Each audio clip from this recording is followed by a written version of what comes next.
What's up guys, my name is Liam and today we're going to be continuing our ongoing series of the Artisan FX mouse pads. We're going to be going over the Artisan FX Hyate in mid. No, we are not talking about the Hyate Kou. No, we are not talking about the Hyate Atsu. For whatever reason, this mouse pad is always the mouse pad that seems to get left behind when people are bringing up the Artisan mouse pads. And to be completely honest with you, I have no idea why that is. As a matter of fact, I've seen people out there that have reviewed every single Artisan mouse pad in one video and for whatever reason has left this mouse pad out. And before we jump into any details here, I do want to say that this was actually my favorite Artisan mouse pad and it was my main. I used this mouse pad for well over a year, probably a good 1.5 to 2 years. Now don't close the video right here and run out and purchase this pad. We have a lot of stuff to go over today, so please make sure you watch the full review to gather all the details on this mouse pad before you make your decision. And just a quick disclaimer, I have owned every single Artisan mouse pad for over 4 years, so we're going to be going extremely in depth today. I'm going to be going over how you purchase these mouse pads, how you take care of these mouse pads, and how these mouse pads are going to perform for you over years to come. So when it comes to the Artisan gaming mouse pads, these mouse pads have set the standards for quality and people have been trying to replicate them for several years now. Every time somebody tries to create a new mouse pad in the market, everyone always tries to match the golden standard that Artisan has set forth on the market. And though other offerings on the market out there are getting closer and closer, I still have yet to see somebody beat the stitching on these mouse pads on the market. So when you go to their website to purchase one of these mouse pads, there are a couple different tabs at the top of the website and you'll want to select the FX series. These are my favorite versions of these mouse pads. And as you navigate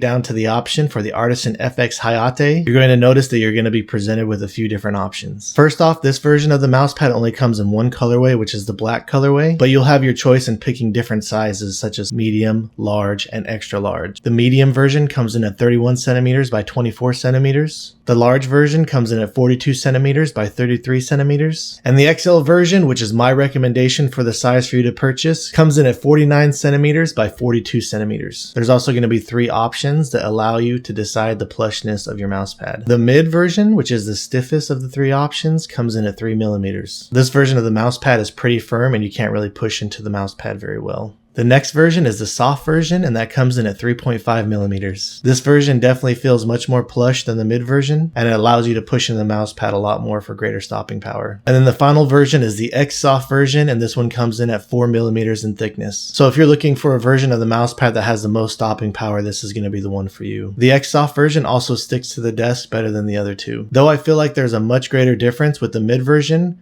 compared to the soft and the X soft and the soft do feel a bit more similar. And when it comes to the Hyate version of the mouse pad, you honestly can choose either one of these options, whichever one you think that you would be preferring. I personally opted for the mid version in this pad because I was just looking for a speed pad for fingertip grip, which is a little more stopping power over a hard pad. After you've chosen your options for this mouse pad, it'll take you to the checkout page where you can verify your address and you get to choose your option for shipping the mouse pad to your front door. The typical shipping times on these mouse pads can generally take around 1 to 2 weeks. And the total cost of this mouse pad, having this shipped to the USA, I spent over $60 for this mouse pad. When it comes to the Artisan FX Hyate, this mouse pad consists of 3 layers. The base of the mouse pad is made of Poron, and I can truly tell you with my experience over the years with the base of these mouse pads, I have not had any issues with them wearing out or anything like that. They've been incredibly rugged and consistent throughout time. As I've mentioned earlier, the X soft version sticks to the desk much better than the mid version does. And though the mid version can move around easier than the X soft version, this mouse pad is stuck to my desks really well. And honestly, I don't have any problems with it moving around during my gameplay. The middle layer consists of a single foam of special structure. And I will say something about the foam that are used in these mouse pads. They have held up incredibly well and have been consistent through all the years. These mouse pads never have any issues rolling out perfectly flat on me right when I take them out of the box.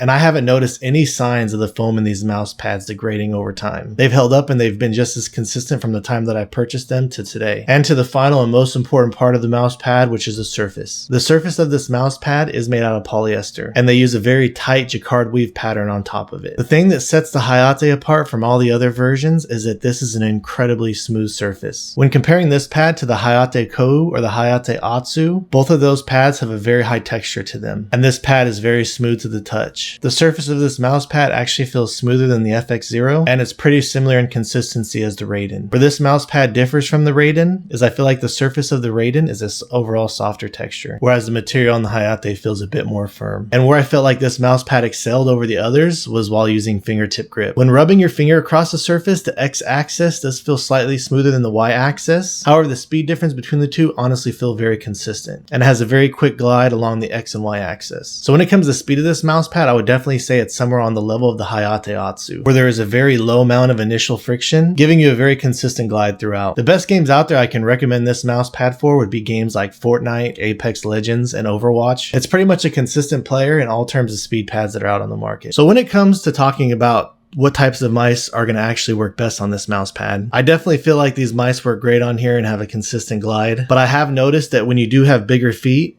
whether it's on one side or both sides of the bottom of the mouse, it definitely has more friction with bigger feet. Similar to styles when you're using things like the Vax EXE Wireless, or the Death Adder V3, or the Razer Viper V2 Pro. Both these mice have a great glide, but I can definitely tell with the XE Wireless that it definitely has a slower and kind of a muddier overall feeling glide. If you're going to want to get the most out of this mouse pad, I definitely feel like this mouse pad performs best with smaller mice and smaller feet. Smaller skates like the stock skates that come on the Lamzu Atlantis Mini, or even on the Final Mouse, perform exceptionally well on this mouse pad. Overall, they feel like they have less initial friction and they give you a better glide, all while maintaining some pretty decent stopping power. And honestly, my favorite mouse to use on this mouse pad is the G-Wolves HTX Pro. Even though the mouse feet on the bottom of this mouse are longer, they're very narrow, and this mouse honestly feels incredible on this mouse pad. And since I've already covered the Artisan FX0, let me go ahead and pull that up to compare it. I will put a link in the description and at the end of this video if you'd like to see the review on the Artisan FX0. When it comes to the surface of the Artisan FX0, this definitely has a much softer feeling surface. Whereas the surface on the Artisan FX Hyate, it feels like a much firmer and tighter stitch surface. You don't notice the looseness and inconsistencies in the weave on the FX0 as you do on the Hyate. It feels much more solid and consistent. And overall, the FX0 has much more initial static friction, giving you far greater stopping power. And the glide on the FX0 doesn't feel nearly as fast as it does on the Artisan FX Hyate. So let's do a sound test between the FX Hyate and the FX0.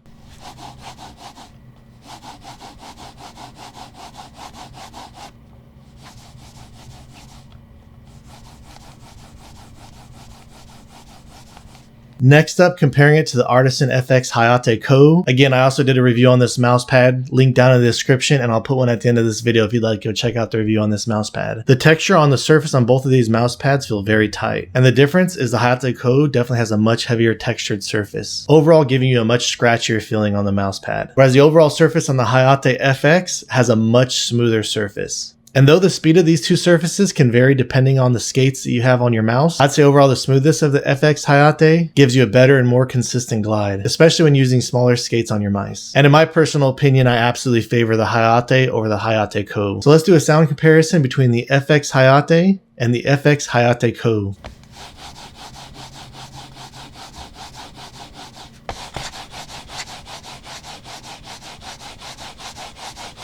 With my experience in owning this mouse pad, one thing that I definitely noticed is you have to absolutely make sure you do keep this mouse pad clean. If the surface of this mouse pad starts accumulating any type of dust or particles on the mouse pad, it definitely impacts the performance of it. Since this is a very tight weaved and firm surface, just like a hard pad, you need to make sure the surface of the mouse pad stays clean to keep it consistent. When cleaning these mouse pads, there's a couple ways to go about doing that. I do not recommend using a vacuum or any type of harsh way of cleaning the top of your mouse pad. Using these methods will scratch the top of the mouse pad and will damage it, and will definitely have an impact on the performance of the mouse pad. One way I recommend cleaning this mouse pad is by using a microfiber cloth along with a cleaning spray such as Lysol. Gently spray down the mouse pad and try and wipe the mouse pad off in one direction, keeping the surface nice and clean from any debris. If you were to spill something on this mouse pad or get it very dirty. The second option I'd recommend is placing this mouse pad in a bathtub. You can apply a small amount of a gentle shampoo to the surface of the mouse pad and gently wipe the mouse pad down in one direction with a washcloth. After wiping the mouse pad down, make sure you give it a nice rinse to get all the soap off of it, and then I would recommend leaving it out to dry before using it again. And the final thing I'd like to leave you guys with this mouse pad is one drawback that I've had with this mouse pad is the surface on it does wear down. Now I do believe that this is a non-coated surface on the mouse pad, but unfortunately the mouse pad you're actually looking at right here today is dead. All of the testing that I performed today on this mouse pad I had to use on the outer edges of the mouse pad. And the reason being is because the center of this mouse pad is completely worn in. And though I would say I got probably a consistent 1.5 years use out of using this mouse pad, the one major drawback with with this mouse pad for me is as it starts to wear in, it gets less consistent on the glide. The more the mouse pad wears in, it loses its speed and overall gives you a much muddier feeling. Right now, the current state of my mouse pad is the center of the mouse pad is so muddy, it's impossible to use it. Whereas on the outsides of the pad, it's very consistent and smooth. Once I get towards the center of my mouse pad, it feels almost like a rubbery feeling. It's just overall very sticky and slow glide. Alright guys, so that's my final thoughts on the Artisan FX Hyate. The reason I actually switched to this mouse pad is I used to use hard pads back in the day, and I was actually trying to find a pad out there that was giving me a little more stopping power and that wasn't going to damage the feet on my mouse. Overall, my time using this mouse pad was great. I absolutely loved it. And again, it was one of my favorite mouse pads to use for fingertip grip. Maybe I'm being a little too greedy for wishing that this mouse pad would have lasted forever and kept going longer and longer. Well, I don't know of too many mouse pads that have that same life expectancy, but I was a little overall bummed out that once I started wearing this mouse pad in a lot, that it started becoming a lot more inconsistent. So I'm not saying any of these things from deterring you from getting the mouse pad. I just want to make sure that you have the proper expectations that if you were to get this mouse pad, you probably have to replace it after about a year or so. But overall, I'd have to say that I'm extremely shocked that not many people have talked about this pad. I absolutely love this mouse pad as soon as I pulled it out of the box, and this mouse pad was absolutely a joy to use. Alright guys, so if you feel like I left anything out or have any questions, please let me know down in the comments below. If you are interested in seeing more videos like this in the future, please subscribe to my channel. And aside from that, I look forward to seeing you guys in the next video.